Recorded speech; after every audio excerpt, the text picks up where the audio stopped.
இகழ்தலையும் புகழ்தலையும் ஒரு முகமாய் கருதும்படி செவி உரைத்த முத்து குமரன்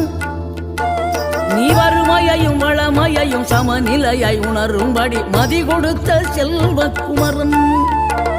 தடை 100 வந்தாலும் செயல் வெற்றியாக்கி தரும் தாராள குணம் கொண்டவன் நீ வலை வீசும் அறிவுக்கு தொலைவானவானாகி மாறாது அருள் செய்பவன் தீராத காதலோடு திருவடியை தொழுபவர்க்கு திரவியமே தருகின்றவன் நீதாராள உள்ளமோடு தவக்கோலம் கொண்டு பெறும் தார்மீக பொருள் தந்தவன்